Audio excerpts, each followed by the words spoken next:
ರಾಜ್ಯದಲ್ಲಿ ಕಾಂಗ್ರೆಸ್ ಸರ್ಕಾರ ಅಧಿಕಾರಕ್ಕೆ ಬಂದ ಮೇಲೆ ಸಾಕಷ್ಟು ಪ್ರಕರಣಗಳು ಸದ್ದು ಮಾಡ್ತಾ ಇದ್ದಾವೆ. ಆ ಸದ್ದಿನ ಜೊತೆಗೆ ಇದೀಗ ಪ್ರಮುಖವಾಗಿ ಸದ್ದು ಮಾಡ್ತಾ ಇರ್ತಕ್ಕಂಥದ್ದು ಮಾಜಿ CM ಕುಮಾರಸ್ವಾಮಿ ಅವರ ಪ್ರಕರಣ. ಆ ಪ್ರಕರಣದ ಬಗ್ಗೆ ಮಾತನಾಡೋದಕ್ಕೆ ನಮ್ಮ ಜೊತೆ ಇದ್ದಾರೆ ಮಾಜಿ ಸ್ಪೀಕರ್ ಆಗಿರ್ತಕ್ಕಂಥ ರಮೇಶ್ ಕುಮಾರ್ ಅವರು.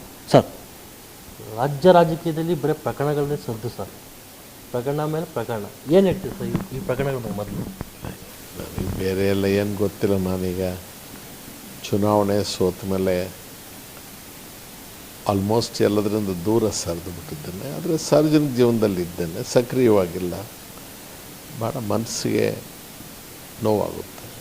ಈ ಲೆವೆಲಿಗೆ ಇಳಿದು ಬಿಟ್ವಲ್ಲ ಅಂತ ಅನಿಸುತ್ತೆ. ನಾವು ಮುಂದಿನ ಜನಾಂಗಕ್ಕೆ ಮಾದರಿ ಆಗಬೇಕಲ್ವ. ನಾವು ಈ ಗತಿ ಇಳಿದ್ರೆ ಮುಂದೆ ಏನಾಗ್ಬೋದು ಈ ಸಮಾಜ ಅನ್ನೋ ಭಯ. ಈಗ ನೋಡಿ, ವಾಚ್ ಮಾಡ್ತಾ ಇದ್ದೆ ನಾನು. ರಾಜ್ಯಪಾಲರು ಅಂತಂದರೆ ಎಷ್ಟು ಶ್ರೇಷ್ಠವಾದಂಥ ಸ್ಥಾನ ಅದು. ಅವರು ರಾಜ್ಯಾಂಗದ ಪ್ರತಿನಿಧಿ, ಗಣರಾಜ್ಯದ ರಾಷ್ಟ್ರಪತಿಗಳ ಪ್ರತಿನಿಧಿಯಾಗಿ ಅವರು ಇಲ್ಲಿಗೆ ಬರೋದು. ಒಂದು ದೂರು ಬರುತ್ತೆ, ಆ ದೂರನ್ನು ತಿಂಗಳಿಗಟ್ಟಲೆ ಇಟ್ಕೊಳ್ತಾರೆ. ಇನ್ನೊಂದು ದೂರು ಬರುತ್ತೆ, ಅದು ಒಂದೇ ದಿವಸದಲ್ಲಿ ರವಾನೆ ಮಾಡ್ತಾರೆ. ಆ ಮೊದಲನೇ ದೂರ ಏನು ಬಂದಿರುತ್ತೆ ಅದರಲ್ಲಿ ಸ್ಪಷ್ಟೀಕರಣ ಕೇಳ್ತಾರೆ. ಆ ಸ್ಪಷ್ಟೀಕರಣದಲ್ಲಿ ಯಾರು ಆಪಾದನೆಗೊಳಗಾಗಿದ್ದಾರೆ ಅವ್ರು ಹೇಳ್ತಾರೆ ನಂದೇ ಅಲ್ಲ ಸಹಿ ಅಂತಾರೆ. ಅದನ್ನು ಇವರು SIT ಅವ್ರಿಗೆ ಬರೆದ್ರೆ ಅವರು ನಾವು FSLಗೆ ಕಳಿಸಿದ್ವಿ ಅವ್ರದ್ದೇ ಸಹಿ ಅಂತ ಅವ್ರು ಹೇಳ್ತಾರೆ. ಅದೆಲ್ಲಾದರೂ ಹೋಗಲಿಪ್ಪ, ಯಾರು ಸಹಿ ನಂದಲ್ಲ ಅಂತ ಹೇಳ್ತಾರೆ ಅವರೇ 2015 ಆಗಸ್ಟ್ರಲ್ಲಿ ಕೋರ್ಟ್ಗೆ ತಾನೇ ಅಫಿಡವಿಟ್ ಹಾಕ್ತಾರೆ. ಅಫಿಡವಿಟ್ ಅಂದರೆ ಏನು? ಪ್ರಮಾಣ ಪತ್ರ. ಅದರಲ್ಲಿ ಹೇಳ್ತಾರೆ ನಾನೇ ಈ ಸಹಿ ಮಾಡಿರೋದು, ನಾನೇ ಇಲ್ಲಿ ಇಸ್ಕೊಟ್ಟಿರೋದು ಅಂತ. ಎಲ್ಲಿಗೆ ಹೋಗ್ಬಿಟ್ವಿ ನಾವು? ಇದೆಲ್ಲ ಆದಮೇಲೆ ಬೇರೆ ಯಾರೇನಾದರೂ ಮಾಡ್ಕೊಳ್ಳಿ, ನನಗೆ ಸಂಬಂಧ ಇಲ್ಲ. ರಾಜ್ಯಪಾಲರಲ್ಲಿ ಮುಂದುವರಿಬಹುದಾ? ಯಾವುದೇ ಗೌರವಸ್ಥ ವ್ಯಕ್ತಿ ಆ ಸ್ಥಾನದ ಗೌರವ ಕಾಪಾಡಬೇಕಾಗಿದ್ದರೆ ನಮ್ಮ ಪೂರ್ವಜರು ಏನು ಪ್ರಾಣ ಬಲಿದಾನ ಮಾಡಿ ನಮಗೆ ಸಂವಿಧಾನ ತಂದು ಅದರ ಮರ್ಯಾದೆ ಉಳಿಸ್ಬೇಕಾಗಿದ್ದರೆ ರಾಜ್ಯಪಾಲರು ಕೂಡಲೇ ಯಾರಿಗೂ ಹೇಳೋದು ಕೂಡ ಬೇಡ, ರಾಜೀನಾಮೆ ಕೊಟ್ಟು ಮನೆ ಸೇರ್ಕೋಬೇಕು. ಸರ್, ಪ್ರಮುಖವಾಗಿ ಒಂದು ವಿಷಯವನ್ನು ನೀವು ಪ್ರಸ್ತಾಪ ಮಾಡಿರಿ. 2015ರಲ್ಲಿ ಕೋರ್ಟ್ಗೆ ಅಫಿಡವಿಟನ್ನು ಕುಮಾರಸ್ವಾಮಿ ಅವರು ಸಲ್ಲಿಸ್ತಾರೆ ಅಂತ ಮಾಜಿ CM. ಅವರು ಈಗ ಒಂದ್ಸರಿ ಒಪ್ಕೊಳ್ತಾರೆ, ಒಂದ್ಸರಿ ಒಪ್ಕೊಳ್ಳೋದಿಲ್ಲ, ನಂದೇ ಸೈನಲ್ಲ ಅಂತಾರೆ, ಒಂದ್ಸರಿ ನಂದೇ ಸೈನು ಅಂತ ಈಗ ಅಫಿಡವಿಟ್ ಮುಖಾಂತರ ಅದು ಗೊತ್ತಾಗಿರ್ತಕ್ಕಂಥದ್ದು. ಇದು ಪ್ರಕರಣ ಏನು ಸರ್? ಇದು 550 ಎಕರೆ. ಆ ಡೀಟೇಲ್ಸಿಗೆ ಹೋಗೋದಿಲ್ಲ. ನಾನು ಈ ದೇಶದ ಸಂವಿಧಾನವನ್ನು ಅತ್ಯಂತ ಗೌರವ ಮತ್ತು ನಿಷ್ಠೆಯಿಂದ ನೋಡ್ತಕ್ಕಂಥ ಈ ದೇಶದ ಕಾನೂನದು.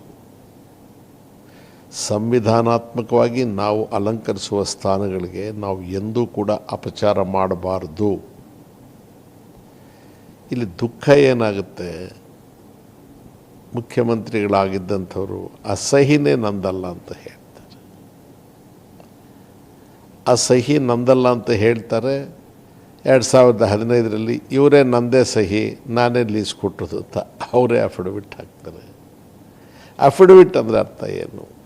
ಅಫಿಡವಿಟ್ನ ನೋಟ್ರೈಸ್ ಮಾಡಬೇಕು, ಪ್ರಮಾಣ ಮಾಡಿ ನಾನು ಇದರಲ್ಲಿ ಹೇಳೋದೆಲ್ಲ ಸತ್ಯ ಅಂತ ಹೇಳೋದಲ್ವಾ.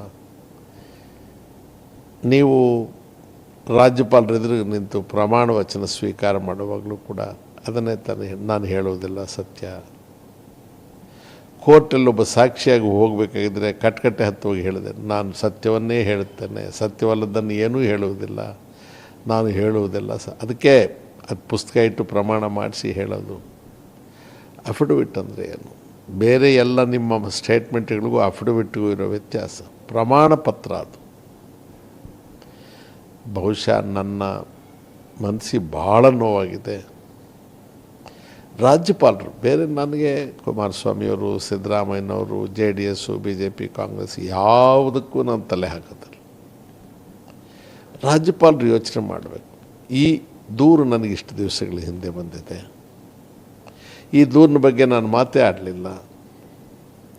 ಸಿದ್ದರಾಮಯ್ಯನವರ ದೂರನ್ನು ಕೊಟ್ಟ ಮೇಲೆ ಇದು ಬೆಳಕಿಗೆ ಬರುತ್ತೆ. ಎಲ್ಲೋ ಒಂದು ಕಡೆಗೆ ನನ್ನ ಕಚೇರಿ ಎಡವಿದೆ. ಅದರ ಜೊತೆಗೆ ಏನಿದು ಅಂತ ವಿವರಣೆ ಅವ್ರಿಗೆ ಕೇಳ್ತೀನಿ. ಅವ್ರು ನನಗೆ ಬರೆದಾಗ ಈ ಸಿಗ್ನೇಚರ್ ಅವ್ರದ್ದೇನ ಅಂತ ಕೇಳ್ತೀನಿ. ಇವ್ರು ಇಲ್ಲ ಅಂತ ಹೇಳ್ತಾರೆ.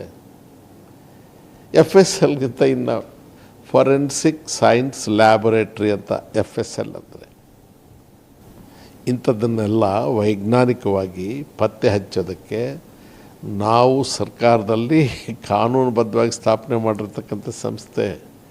FSLೇ ವರದಿ ಕೊಟ್ಬಿಡ್ತಾರೆ ಅವ್ರದ್ದೇ ಸಿಗ್ನೇಚರು ಅಂತ. ಇವ್ರು ನಂದಲ್ಲ ಅಂತ ಹೇಳ್ತಾರೆ. ಇದರ ಮಧ್ಯೆ ಅವೆಲ್ಲಕ್ಕಿಂತಲೂ ಕೂಡ ನೀನೇ ಖುದ್ದು ಹೋಗಿ ಹೇಳಿದ್ದೀಯ.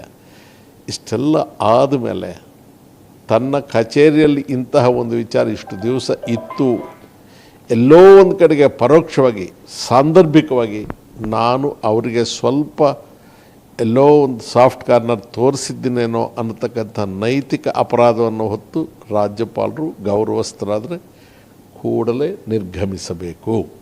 ಇಷ್ಟೇ ನಾನು ಹೇಳೋದು. ಸರ್, ಪ್ರಮುಖವಾಗಿ ನವೆಂಬರ್ನಲ್ಲಿ ಕುಮಾರಸ್ವಾಮಿ ಅವರ ವಿರುದ್ಧ ಪ್ರಾಸಿಕ್ಯೂಷನ್ಗೆ ಅನುಮತಿಯನ್ನು ಲೋಕಾಯುಕ್ತ ಪೊಲೀಸರು ಕೇಳ್ತಾರೆ. ನವೆಂಬರ್ ಅಂದರೆ ಈಗ ಹತ್ತತ್ರ ಒಂದು ವರ್ಷ ಆಗ್ತಾ ಬರ್ತಾ ಇದೆ ಸರ್. ಸಿದ್ದರಾಮಯ್ಯನವರ ಪ್ರಕರಣ ಬರೀ 2 ದಿವಸ, ಒಂದು ದಿವಸ ನೋಡ್ತಾರೆ, ನೆಕ್ಸ್ಟ್ ಡೇ ನೋಟಿಸ್ ಇಶ್ಯೂ ಮಾಡ್ತಾರೆ. ಒಂದು ವಾರ ಆದಮೇಲೆ ಅವ್ರಿಗೆ ಪ್ರಾಸಿಕ್ಯೂಷನ್ಗೆ ಅನುಮತಿ ಕೊಡ್ತಾರೆ. ಎಲ್ಲೋ ಒಂದು ಕಡೆ ರಾಜ್ಯಪಾಲರು ಅಂದರೆ ಕಾಂಗ್ರೆಸ್ನವ್ರು ಮಾಡ್ತಾ ಇರ್ತಕ್ಕಂಥ ಆರೋಪ, ನಿಮ್ಮ ಪಕ್ಷದವ್ರು ಮಾಡ್ತಾ ಇರ್ತಕ್ಕಂಥ ರಾಜ್ಯಪಾಲರು ಎಲ್ಲೋ ಒಂದು ಕಡೆ BJPಯ ಕೈಗೊಂಬೆ ಆಗಿದ್ದಾರೆ. BJP ಜೊತೆ ಕುಮಾರಸ್ವಾಮಿ ಅವರು ಕೈ ಜೋಡಿಸಿರೋದಕ್ಕೆ ಇಲ್ಲಿವರೆಗೂ ಆ ಪ್ರಕರಣ ಮುಚ್ಚೆ ಹೋಗಿತ್ತಾ ಅಂತ. ನನ್ನ ವಯಸ್ಸು, ನಾನು ಯಾವ್ಯಾವ ಸ್ಥಾನಗಳಲ್ಲಿದ್ದೆ, ರಾಜ್ಯದ ಜನರಿಗೆ ನಮ್ಮ ಬಗ್ಗೆ ಏನು ಅಭಿಪ್ರಾಯ ಇರುತ್ತೆ ಅನ್ನೋ ಭಯಾನ ಮನಸ್ಸಿನಲ್ಲಿ ಇಟ್ಕೊಂಡೇ ನಾನು ಪ್ರತಿಕ್ರಿಯಿಸಬೇಕಾಗುತ್ತೆ. ಭಾಳ ಗೌರವಯುತ ಭಾಷೆಯಲ್ಲಿ ನಾನು ತಮಗೆ ಹೇಳಿದೆ. ಆಗಸ್ಟ್ 15ರಲ್ಲಿ ಇವರೇ ಅಫಿಡವಿಟ್ ಫೈಲ್ ಮಾಡಿದ್ದಾರೆ. ಈ ಕಂಪ್ಲೇಂಟು ನಿಮಗೆ ಹೋದ ನವೆಂಬರ್ ತಿಂಗಳಲ್ಲಿ ಬಂದಿದೆ. 2023 ನವೆಂಬರಲ್ಲಿ ಬಂದಿದೆ. ನೀವು ಆಗಸ್ಟ್ 2024 ಅಂದರೆ 10 ತಿಂಗಳವರೆಗೆ ಅದರ ಕಡೆಗೆ ಗಮನ ಕೊಟ್ಟಿಲ್ಲ. ಒಬ್ಬ ಮುಖ್ಯಮಂತ್ರಿ ಮೇಲೆ ಬಂದ ದೂರನ್ನು 24 ಗಂಟೆ ಒಳಗೆ ನೀವು ಕ್ರಮ ವಹಿಸ್ತೀರಿ. ಒಳ್ಳೆ ಕೆಲಸ, ಸಂತೋಷ, ಮಾಡಬೇಕು. ರಾಜ್ಯಪಾಲರು ಅಂದರೆ ಹಾಗಿರಬೇಕು. ಆದರೆ 10 ತಿಂಗಳ ಕೆಳಗೆ ಬಂದ ಅರ್ಜಿಯನ್ನು ಗಮನಿಸೋದಿಲ್ಲ. ಬೆಳಗ್ಗೆ ಬಂದ ಅರ್ಜಿಯನ್ನು ಗಮನಿಸ್ತೀರಿ. ಇದು ಸತ್ಯ. ಇದು ಯಾರ ಮೇಲೆ ಯಾರೂ ಮಾಡ್ತಾ ಇರ್ತಕ್ಕಂಥ ಆಪಾದನೆ ಅಲ್ಲ. ಮತ್ತು ಅದರಲ್ಲಿರ್ತಕ್ಕಂಥ ವಿಚಾರಗಳನ್ನು ಸ್ಪಷ್ಟೀಕರಣ ಪಡ್ಕೊಳ್ಳೋದಕ್ಕೆ ನೀವು ಎಷ್ಟು ನಿಮಗೆ ತಾಳ್ಮೆ ಇದೆ ಅಂದರೆ ಅದೇ ತಾಳ್ಮೆ ಈ ಪ್ರಕರಣದಲ್ಲಿ ಇರಲಿಲ್ಲ. ಅವ್ರಿಗೆ ಬರೀತೀರಿ, ಅವರಿಲ್ಲ ನಂದಲ್ಲ ಅಂತ ಹೇಳ್ತಾರೆ. ಮತ್ತು SIT ಅವರಿಗೆ ಬರೀತೀರಿ, ಕ್ವೈರೀಸ್ ಹಾಕ್ತೀರಿ, 4 ಪ್ರಶ್ನೆ ಹಾಕ್ತೀರಿ, 1, 2, 3, 4 ಪ್ರಶ್ನೆಗಳಿಗೆ ಅವರು ಉತ್ತರ ಕೊಡ್ತಾರೆ. ಇವೆಲ್ಲಕ್ಕಿಂತಲೂ ಭಯಂಕರವಾಗಿರೋದು, ನಮ್ಮನ್ನು ನಡಗಿಸೋದು ಅಂದರೆ ಆಗಸ್ಟ್ 2015 ಪ್ರಮಾಣ ಪತ್ರ ಯಾವುದು ಈಚೆಗೆ ಬಂದಿದೆ, ಅದು ಯಾವಾಗ ಸಲ್ಲಿಸ್ತಾರೆ? ನಿರೀಕ್ಷಣಾ ಜಾಮೀನಿಗೆ ಅರ್ಜಿಯನ್ನು ಸಲ್ಲಿಸುವಾಗ ನೀವು ಒಪ್ಕೊಳ್ತೀರಿ. ಈಗ ನಾಳೆ ನಾನು ಅಫಿಡವಿಟ್ ಕೂಡ ನಾನು ಹಾಕಿಲ್ಲ ಅಂತ ಅಂದುಬಿಟ್ರೆ ಎಲ್ಲಿಗೆ ಹೋಗೋದು ನಾವು? ರಾಜ್ಯಪಾಲರು ತಾವು ತಮ್ಮ ಮನಸ್ಸಿಗೆ ಈ ಪ್ರಶ್ನೆ ಹಾಕ್ಕೋಬೇಕು. ಕನ್ನಡಿಯಲ್ಲಿ ತಮ್ಮ ಮುಖ ತಾವು ನೋಡಿಕೊಳ್ಬೇಕು. ಎಲ್ಲೋ ಒಂದು ಕಡೆಗೆ ನಾನು ರಾಜ್ಯಾಂಗದ ಪ್ರತಿನಿಧಿಯಾಗಿ, ರಾಷ್ಟ್ರಪತಿಗಳ ಪ್ರತಿನಿಧಿಯಾಗಿ, ಈ ಸಾರ್ವಭೌಮ ಗಣರಾಜ್ಯದ ಪ್ರತಿನಿಧಿಯಾಗಿ ತಪ್ಪು ಮಾಡಿಬಿಟ್ನಲ್ಲ. ಒಂದು ಅರ್ಜಿಗೆ ಒಂದು ರೀತಿ ನೋಡಿದೆ, ಇನ್ನೊಂದು ಅರ್ಜಿಗೆ ಇನ್ನೊಂದು ರೀತಿ ನೋಡಿದೆ. ಯಾವ ಸಾಕ್ಷ್ಯಾಧಾರಗಳು ಬೇಕಾಗಿಲ್ಲ. FSL ರಿಪೋರ್ಟು, ಸುಪ್ರೀಂ ಕೋರ್ಟ್ ಮುಂದೆ ನಿರೀಕ್ಷಣಾ ಜಾಮೀನಿಗೆ, ಲೋಕಾಯುಕ್ತ ಕೋರ್ಟ್ ಮುಂದೆ ನಿರೀಕ್ಷಣಾ ಜಾಮೀನಿಗೆ ಹಾಕ್ಕೊಂಡ ಅಫಿಡವಿಟ್ ನೋಡಿದಾಗ ಎಲ್ಲೋ ಒಂದು ಕಡೆಗೆ ತಾನು ಪರೋಕ್ಷವಾಗಿ ಒಬ್ಬರು ಪರ ವಹಿಸಿದಂತೆ ಅನಿಸೋದಿಲ್ವಾ? ನಿಮ್ಮ ಮನಸ್ಸಿಗೆ ಅದು ಅನ್ನಿಸ್ಬಿಟ್ಟ ಮೇಲೆ, ಅಥವಾ ಸಾರ್ವಜನಿಕರಿಗೆ ನಿಮ್ಮ ಮೇಲೆ ಆ ಅಭಿಪ್ರಾಯ ಬಂದುಬಿಟ್ಟ ಮೇಲೆ ನೀವು ಅಲ್ಲಿ ಮುಂದುವರಿಬಹುದಾ? ದಯಮಾಡಿ ಅವರಿಗೆ ಕೈ ಜೋಡಿಸಿ ಕೇಳ್ಕೊಳ್ತೇನೆ. ಸಾಕು, ನಿಮಗೂ ವಯಸ್ಸಾಗಿದೆ, ಕೇಂದ್ರದಲ್ಲಿ ಮಂತ್ರಿಗಳಾಗಿದ್ದೀರಿ, ಎಲ್ಲ ಅಧಿಕಾರ ನೋಡಿದ್ದೀರಿ. ಅಧಿಕಾರ ಶಾಶ್ವತ ಅಲ್ಲ. ನಾವು ವಹಿಸಿಕೊಂಡ ಅಧಿಕಾರವನ್ನು ಕೂತ ಜಾಗದಲ್ಲಿ ಇರುವ ಸಮಯದಲ್ಲಿ ಎಷ್ಟು ಗೌರವವಾಗಿ ನಡ್ಕೊಳ್ತೀವಿ ಅಂತಕ್ಕಂಥದ್ದಷ್ಟೇ ಪ್ರಾಮುಖ್ಯ. ನಾವು ಯಾರು ಅಪವಿತ್ರ ಆಗೋದ್ರೂ ಚಿಂತೆ ಇಲ್ಲ, ನಾವು ಆ ಸ್ಥಾನಗಳನ್ನು ಅಪವಿತ್ರಗೊಳಿಸಬಾರ್ದು, ಸಂವಿಧಾನಕ್ಕೆ ನಾವು ಅಪಕೀರ್ತಿ ತರಬಾರ್ದು.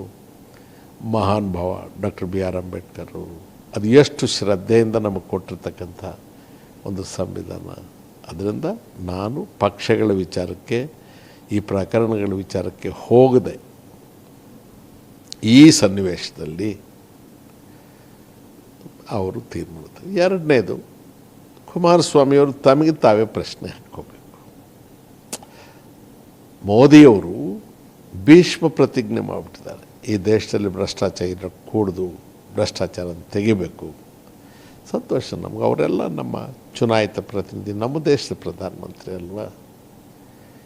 ಈಗ ಈ ಕೆಲಸ ಆದಮೇಲೆ ಈ ಸುಪ್ರೀಂ ಕೋರ್ಟು ಮುಂದೆ ಹೋಗಿರೋದು, ನಿರೀಕ್ಷಣಾ ಜಾಮೀನು ಹಾಕ್ಕೊಂಡಿರೋದು, ಅಫಿಡವಿಟ್ ಹಾಕ್ಕೊಂಡಿರೋದು, ಗವರ್ನರ್ ಮಾಡಿರೋದು, ಇವೆಲ್ಲ ಡಾಕ್ಯುಮೆಂಟ್ಸು ನೋಡಿದ ಮೇಲೆ ಇವರಾದರೂ ತಮ್ಮಷ್ಟಕ್ಕೆ ತಾವೇ ಬೇಡಪ್ಪ ನನಗೆ ಈ ಗೊಡವೆ ಅಂತ ಹೇಳಬೇಕು.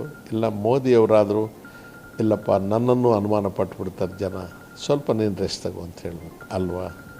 ನಾನು ಅವರು ಬಳಸುವಷ್ಟು ಕಠಿಣ ಪದಗಳನ್ನು ಬಳಸೋದಿಲ್ಲ, ಬಹಳ ಸೂಕ್ಷ್ಮ. ನಾವು ಒಂದು ಅಧಿಕಾರಕ್ಕೆ ಹೋದಾಗ ಜನರ ಪ್ರತಿನಿಧಿಗಳಾಗಿ ಅಲ್ಲಿಗೆ ಹೋಗೋದು, ಜನರ ಭಾವನೆಗಳಿಗೆ, ಮನಸ್ಸಿಗೆ ನೋವಾಗ್ತಕ್ಕಂಥ, ಅಗೌರವ ಆಗ್ತಕ್ಕಂಥ ಕೆಲಸವನ್ನು ನಾವು ಮಾಡಬಾರ್ದು. ಇಲ್ಲಿ ಸ್ಪಷ್ಟವಾಗಿ ಇದು ನಡೆದಿದೆ.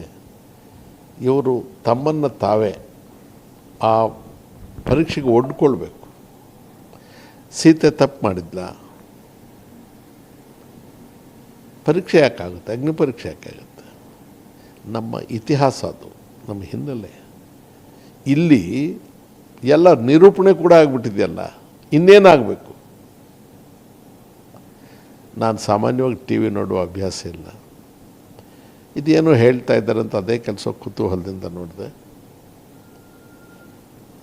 ಎಲ್ಲ ಬೇರೆ ಬೇರೆ ಚಾನಲ್ಗಳವರು ಬೇರೆ ಬೇರೆ ವಿಚಾರಗಳಲ್ಲಿ, ಪ್ರಕರಣಗಳಲ್ಲಿ ಅವರು ತಮ್ಮದೇ ಆದಂಥ ಕೆಲಸ ಮಾಡಿದ್ದಾರೆ. ಮಾಧ್ಯಮಗಳನ್ನು ಕೆಲವು ಸಲ ನಾವು ಅಸಮಾಧಾನ ಪಡ್ತೀವಿ, ಕೆಲವು ಸಲ ಶ್ಲಾಘಿಸ್ತೀವಿ. ಈ ಸನ್ನಿವೇಶದಲ್ಲಿ ಪವರ್ ಟಿವಿಯವರು, ನಿಮ್ಮ ಮುಖ್ಯಸ್ಥರು ಮಾಡಿರ್ತಕ್ಕಂಥ ಕೆಲಸ ನಿಜವಾಗಲೂ ಕೂಡ ಸ್ವಲ್ಪ ಕಷ್ಟ ಸಾಧ್ಯವಾದದ್ದೇ ಕೆಲಸ ಇದು, ನಾಟ್ ಎ ಜೋಕ್. ಅವರಿಗೆ ತಮ್ಮ ಇಡೀ ಬದುಕನ್ನು ಸ್ಟೇಕಾಗಿ ಇಟ್ಬಿಟ್ಟಿದಾರಲ್ಲ ಇದರಲ್ಲಿ. ತಮ್ಮ ಚಾನಲ್ ಭವಿಷ್ಯ, ತಮ್ಮ ಭವಿಷ್ಯ, ಭದ್ರತೆ ಎಲ್ಲವನ್ನೂ ಸ್ಟೇಕಲ್ಲಿ ಇಟ್ಕೊಂಡ್ಬಿಟ್ಟಿದಾರಲ್ಲ. ಐ ಥಿಂಕ್ ಭಾಳ ಅಪರೂಪಕ್ಕಿದ್ದು ನಮ್ಮ ಮಾಧ್ಯಮಗಳಲ್ಲಿ ನಡೆದಿರ್ತಕ್ಕಂಥದ್ದು. ಇದು ವೈಯಕ್ತಿಕ ಅಂತ ನಾವು ಭಾವಿಸಬಾರ್ದು, ಅವರು ಭಾವಿಸಬಾರ್ದು, ಸಾರ್ವಜನಿಕರು ಭಾವಿಸಬಾರ್ದು. ಒಂದು ಸದುದ್ದೇಶದಿಂದ ಎಲ್ಲೋ ಒಂದು ಕಡೆಗೆ ಸತ್ಯ ಸ್ಥಾಪನೆ ಮಾಡೋದಕ್ಕೆ ಮಾಡಿರ್ತಕ್ಕಂಥ ಪ್ರಯತ್ನ. ಯಾರು ಸತ್ಯವನ್ನು ಸ್ಥಾಪನೆ ಮಾಡೋದಕ್ಕೆ ಪ್ರಯತ್ನ ಮಾಡಿದ್ರು ಅವರೊಟ್ಟಿಗೆ ನಮ್ಮ ನೈತಿಕ ಸಹಕಾರ ಇರಬೇಕಾಗುತ್ತೆ. ಅದಲ್ಲದೆ ಹೋದರೆ ನಾವು ಸಾರ್ವಜನಿಕ ಜೀವನದಲ್ಲಿರೋದಕ್ಕೆ ನಾವು ನಾಲಾಯಕ ಆಗ್ತೀವಿ. ಇಷ್ಟೇ ಹೇಳ್ತೀವಿ ಸರ್. ಕೊನೆಯದಾಗಿ 2015ರಲ್ಲಿ ಕುಮಾರಸ್ವಾಮಿ ಅವರು ಅಫಿಡವಿಟನ್ನು ಸಲ್ಲಿಸೋದಕ್ಕೆ ಆಗ ನೀವು ಸ್ಪೀಕರ್ ಆಗಿದ್ದೀರಿ ಅನ್ಸ, ಮೇ ಬಿ, ಅಥವಾ ನಿಮ್ಮ ಹತ್ರ ಏನೋ ಮಾತುಕತೆ ನಡೆಸಿದ್ರ ಸರ್ ಆವಾಗ ಅಂತ? ಅವ್ರಿಗೂ ನಮಗೂ ಆ ಥರದ ಸಂಬಂಧಗಳು ಯಾವಾಗಲೂ ಇರಲಿಲ್ಲ. ದೇವೇಗೌಡರ ಜೊತೆಗೆ ನಾವು ವಿಶ್ವಾಸದಲ್ಲಿದ್ವಿ. 1994ರಿಂದ 99ರವರೆಗೆ ಅವರು ಮುಖ್ಯಮಂತ್ರಿಗಳಾಗಿದ್ದರು, ನಾನು ಸಭೆ ಅಧ್ಯಕ್ಷನಾಗಿದ್ದೆ. ಭಾಳ ಮಟ್ಟಿಗೆ ನಾನು ವಿಧಾನಸಭೆ ಸ್ಪೀಕರ್ ಆಗೋದಕ್ಕೆ ಅವರೇ ಜವಾಬ್ದಾರಿ ತಗೊಂಡಿದ್ದು, ಮಾಡಿದ್ದು. ಪರಿಸ್ಥಿತಿಗಳು ಬದಲಾಗಿದೆ ಅಂತ ನಾನು ಸುಳ್ಳು ಹೇಳಕ್ಕೆ ಹೋಗೋದಿಲ್ಲ. ಅಂದರೆ ಕುಮಾರಸ್ವಾಮಿ ಅವ್ರ ಜೊತೆಗೆ ನಮಗೆ ಎಂದೂ ಒಡನಾಟ ಇರಲಿಲ್ಲ. ಬಟ್ ಅವ್ರು ಮಾತ್ರ ಭಾಳ ದೊಡ್ಡ ಮನಸ್ಸು ಮಾಡಿ ನನ್ನನ್ನು ಅನೇಕ ಸಂದರ್ಭಗಳಲ್ಲಿ ಬಹಳ ಹೀನಾಯವಾಗಿ ಮಾತಾಡಿದ್ದಾರೆ. ಅವರು ಎಂದು ಏನು ಮಾತಾಡಿದ್ರು ಒಂದು ಸಲವೂ ಕೂಡ ನಾನು ಪ್ರತಿಕ್ರಿಯಿಸಿಲ್ಲ.